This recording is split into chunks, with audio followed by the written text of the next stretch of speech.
Bonsoir à tous, bonsoir à toutes. Alors, j'ai identifié, on va l'imaginer, hein, c'est une réalité ou une fiction, à vous de voir, à vous de choisir. Deux pervers, un homme et une femme. Il se trouve que ces personnes manipulatrices, on va dire, peut-être pas des vrais purs et durs, hein. Bon, moi je reste persuadé quand même qu'il peut peut-être y avoir des degrés, espérons-le, hein, espérons. Je suis très curé en faisant ça, enfin bref. Bon bref, j'étais pas là pour parler de ça. Oui, et je me dis, mais bon sang, je pense que ces personnes sont manipulatrices. Cet homme et cette femme le sont, à mon avis. Bon, j'ai posé cette hypothèse et elle est quasiment validée. Bon, de façon empirique, de façon un peu approximative, mais globalement, je pense que je suis dans la bonne voie et je peux pas procéder autrement, hein. Bon, de toute façon, ça ne fait de mal à personne puisque je suis le seul à savoir qui c'est, je n'en parle pas à ces personnes, elles n'ont pas besoin de moi, enfin bref, je ne fais mal à personne. Et je me dis, mais attends, elles sont mariées, le mari et la femme, mais au bout d'un moment, ils se rendent compte de rien, ils sont avec ces gens-là depuis de nombreuses années, peut-être 20 ans, 25 ans, 30 ans, que sais-je, peut-être 40 ans, ils ne se rendent compte de rien. Alors, est-ce que, première hypothèse, est-ce que ils ne sont pas du tout au courant de la question et ils ne voient rien possible? Est-ce ils ont compris qu'il y avait quelque chose qui n'allait pas, mais ils ne savent pas quoi faire et ils ont envie de rester parce ils ont fait beaucoup de chemin et faire le chemin à l'envers, ça sera encore plus long. Ils se sentent, du fait de la théorie de l'engagement un peu, voilà, ils se sont tellement engagés qu'ils ne peuvent plus reculer. Autre hypothèse, ils sont vraiment sous emprise et tellement manipulés qu'ils restent parce que leurs pervers alternent des phases agréables et d'autres un peu moins. Quatrième hypothèse, est-ce que ce sont des pervers sélectifs, c'est-à-dire que qu'ils ont par exemple, tiens, si c'est un homme homo refoulé marié avec une femme, est-ce qu'il va être pervers uniquement avec les homos qu'il va rencontrer, vous voyez? Et sa femme ne se rendrait compte de rien.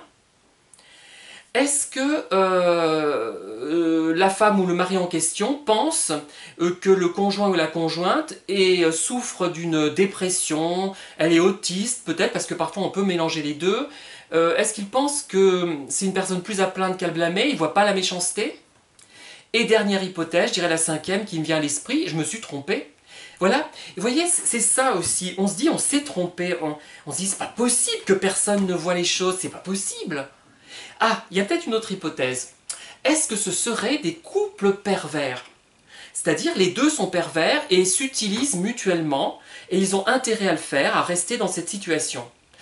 Encore une hypothèse peut-être, la septième, il y a des questions d'argent sous-jacentes et ils ne veulent pas, comment dire, remettre tout en cause. Ou alors, chacun vit, huitième hypothèse peut-être, chacun vit séparément sa vie et ils ne se rendent compte, pas de rien, mais ça ne les gêne pas trop.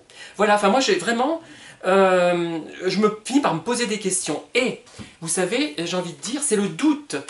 Quand je doute d'une personne, c'est le doute qui me fait réfléchir et me poser plein de questions.